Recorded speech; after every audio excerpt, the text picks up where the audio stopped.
y te pido, ya iniciada la grabación, que nos indiques tu nombre y tu RUT y comienza tu exposición. Mi nombre es Juan Pablo Bustamante Abarca. Mi RUT es 19-726-242-7. Buenas tardes a las presentes, los presentes, al ministro de Fe y representantes universitarios. Yo soy Juan Pablo y represento al Observatorio de Juventudes y Derechos Humanos formado por Camila Molina, Ignacio Escobar, Paula Lara y quien les habla. Somos una organización dedicada a las juventudes que busca monitorear y analizar el conocimiento, actitudes y experiencias de este grupo hacia los derechos humanos para difundir, defender y promover la construcción de una ciudadanía y una cultura de los derechos humanos en Chile, fuera del foco adultocentrista imperante en la sociedad. Asistimos a las audiencias públicas del proceso constitucional anterior y agradecemos y destacamos la iniciativa de la Secretaría Técnica actual, las universidades colaboradoras en general e instancias de participación en el actual proceso. Pero no podemos dejar de lamentar que participaciones de organizaciones como la nuestra no sean directamente ante consejeros y consejeras del Consejo Constitucional. Creemos firmemente en los derechos humanos y con ello en la participación social efectiva y en el derecho a participar de los asuntos públicos que no se limita al derecho al voto. Desde 2020, nuestro trabajo ha estado enfocado en levantar 2 encuestas de juventudes de derechos humanos en Chile, con especial atención en los derechos civiles y políticos, y en el presente año realizaremos la 3ª versión. Nuestro interés surge a partir de las demandas sociales expresadas a partir del 2019, con las multitudinarias manifestaciones públicas y la posterior pandemia, que aún dejan sentir sus efectos y consecuencias. Dados los temas que nos convocan en esta oportunidad, compartiremos los datos más importantes de la encuesta, las conclusiones y las recomendaciones de esta organización. La metodología utilizada fue cuantitativa, siendo un estudio enfocado en la percepción y actitud y experiencia de los derechos humanos a una población objetivo, personas de entre 14 y 29 años que estuviesen residiendo desde hace 12 meses o más en el territorio. Los resultados de nuestras 2 encuestas indican que los derechos humanos son muy importantes para las juventudes que habitan en Chile. Para el 82.8% los derechos humanos son muy importantes y para el 89.1% es muy importante contar con leyes para proteger los derechos humanos. En este sentido, y en concordancia con la naturaleza de los tratados internacionales de derechos humanos, que son compromisos que ha adquirido el Estado de Chile para con nosotras, las personas bajo su jurisdicción al reconocer nuestros derechos, sostenemos que la promoción, el respeto, la protección, la garantía y las garantías de no repetición deben ocupar un lugar central en la nueva propuesta constitucional. Sin embargo, también nuestros datos indican que las juventudes tienen una percepción altamente negativa del sistema de justicia y consideran que este no es independiente e imparcial. En efecto, el promedio de escala de garantía de acceso al sistema de justicia independiente e imparcial es de un 2.8 de una escala de 1 a 6. Además, las juventudes mujeres presentan una percepción estadísticamente más crítica respecto a la garantía y acceso a la justicia independiente e imparcial que las juventudes hombres, al igual que las personas que se identifican con algún pueblo indígena o tribal. Es por esto que, si bien el anteproyecto presentado por la comisión experta considera elementos y principios indispensables en el ámbito del respeto, la garantía de nuestros derechos, así como en el acceso a la justicia, nos preocupa esencialmente que nuestra Carta Fundamental avance hacia la protección de los grupos históricamente discriminados, mujeres, pueblos indígenas, comunidades de diversidades sexogenéricas, migrantes, niños, niñas y adolescentes sin distinción, para que todas y todos podamos ejercer nuestras libertades en igualdad y no discriminación, para la construcción de nuestros propios proyectos de vida. Un nuevo pacto político requiere, como tanto se dijo, que todas y todos nos sintamos parte, por lo que el reconocimiento y el respeto a la diversidad cultural, al pluralismo, al enfoque de género y de juventudes es condición necesaria y una oportunidad para promover la cohesión social ante el nuevo escenario político que la nueva Constitución podría generar de ser aprobada.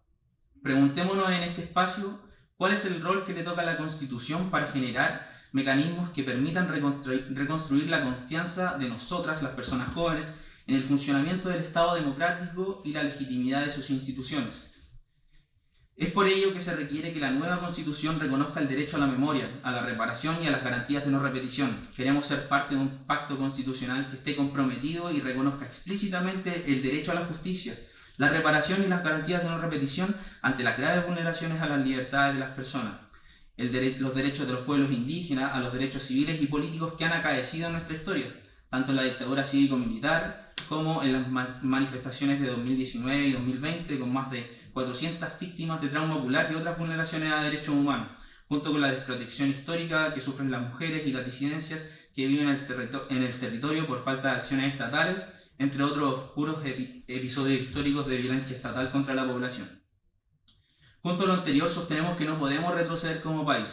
y aunque no lo estipula el anteproyecto de constitución, se debe consagrar la democracia paritaria entre hombres y mujeres como mecanismo de participación política en las instituciones colegiadas del Estado, en las organizaciones sociales y políticas, así como en los mecanismos de participación en los asuntos públicos, consejos de la sociedad civil, etc. Coherentemente, la nueva Constitución debe asegurar el acceso sin distinción a mecanismos de participación social, de reclamo a la justicia y a la producción y acceso a la información como garantía de transparencia y rendición de cuentas en todos los ámbitos del quehacer del Estado.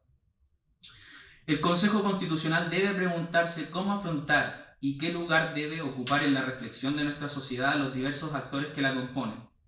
Y en el proceso actual, las percepciones y la experiencia de discriminación de nosotras, las juventudes del territorio. El Consejo Constitucional tiene que poner especial atención en el acceso a la justicia independiente e imparcial, a la igualdad ante la ley, y debe generar un marco constitucional que permita todas las herramientas para garantizar el acceso a la justicia sin discriminación, puesto que es fundamental para las libertades civiles de todas las personas y su derecho a la igualdad y no discriminación. No olvidemos que es el Estado el que debe generar las condiciones para que se respeten todos los derechos humanos y se resuelva cualquier vulneración de estos sin necesidad de que nosotros y nosotras tengamos que recurrir a instancias internacionales para encontrar justicia. En este sentido, nos preocupa la consagración de la independencia de poderes, así como el rol de la justicia para corregir decisiones o acciones del Estado que puedan vulnerar derechos en otras áreas de su quehacer. En este sentido, nos preguntamos si un pacto constitucional puede realmente tener independencia de poderes, controles cruzados y garantías de acceso a la justicia si se establecen actores y poderes públicos, programas y políticas públicas, acciones y decisiones públicas que no pueden ser objeto de reclamo y denuncia ante la justicia, por ejemplo, como le indica el artículo 25 en el capítulo de garantías y de los derechos y libertades del anteproyecto. Por otra parte, en las dos encuestas que realizamos, la información indicó que dentro del contexto del 18 de octubre, que el porcentaje que llega a 36% de que quienes participaron en movilizaciones señalaron una experiencia de vulneración de derechos por parte de agentes del Estado, de estos solamente un 15.7% denunció las violaciones. La pregunta que surge es, ¿por qué los demás no denunciaron? El análisis respecto a la justificación para no denunciar permitió identificar 6 grandes grupos de contenidos discursivos en ambos periodos de producción de datos, 2020 y 2021. Corresponden al miedo a denunciar, la desconfianza en las instituciones, desconocimiento, sensación de impunidad, normalización de las vulneraciones, reflejado en frases como tenía miedo.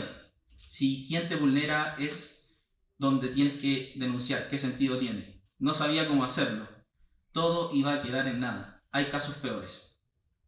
La desconfianza en las instituciones y vulneraciones a los derechos humanos por parte del Estado y la cuestionada labor del Poder Judicial tienen consecuencia directa en la gobernabilidad del sistema democrático. Esto es expresión y causa del deterioro de la legitimidad del sistema democrático como mecanismo para la resolución de conflictos de manera pacífica. Por esto es imperativo que la nueva Constitución permita recomponer las relaciones Estado-sociedad con especial interés de aquellos grupos históricamente discriminados del debate público. Debemos preguntarnos y anteponernos a los efectos en el corto, mediano y largo plazo que tendrán estas percepciones altamente negativas, así como las experiencias de discriminación para la estabilidad de la democracia y la resolución pacífica de conflictos. De este modo, si bien coincidimos con la importancia que tienen las familias para la sociedad, discrepamos de la existencia de un solo tipo de familia biparental y heterosexual. Consideramos que atenta contra la dignidad de las familias monoparentales, principalmente de jefatura femenina, homoparentales y otras formas de familia, es decir, lazos psicoemocionales, de responsabilidad de cuidados mutuos y proyectos de vida en común. Solo sean estipuladas literalmente como otro tipo de agrupaciones sociales. Dicho artículo 3 no representa la diversidad de la realidad de las familias que vivimos en las juventudes y creemos que tampoco la gran mayoría de las familias del país. También nos preocupan los discursos de odio, que son la base para las mayores atrocidades en la historia reciente de la humanidad que se encuentran en escalada hoy en nuestro país. Queremos ser parte de un pacto que, junto con proteger la honra de las personas, proteja la dignidad de todas y todos, nuestra integridad personal, psicoemocional y física, prohibiendo de forma explícita los discursos de odio, en particular de las organizaciones, funcionarios y actores estatales y públicos, indicando que la promoción y ostentación de discursos de odio contra grupos o categorías de personas conllevan responsabilidades ante la justicia. Para la cohesión social, las juventudes requerimos que nuestro Estado y las relaciones Estado-sociedad sean expresión de un pacto político, social, económico y cultural en que las vulneraciones a los derechos humanos sean recordados como actos condenables, desproporcionados e injustos por parte del Estado, como un horizonte que no puede ser repetido bajo ninguna circunstancia, porque las personas, bajo ninguna circunstancia es intercambiable, desechable o medio para los fines económicos, políticos, morales de otras personas, organizaciones y o grupos. Muchas gracias, Juan Pablo Bustamante, en representación del Observatorio de Juventudes y Derechos Humanos, por tu presencia, por tu exposición y participación en este acto que es muy significativo en el desarrollo de la promoción de una nueva constitución para el país. Agradecemos nuevamente tu exposición. Las gracias a ustedes por generar estas instancias también de parte del equipo del observatorio. Como se dijo, también participamos en el proceso anterior y la idea también es no quedarnos excluidos de esto que puede significar un gran cambio en el país.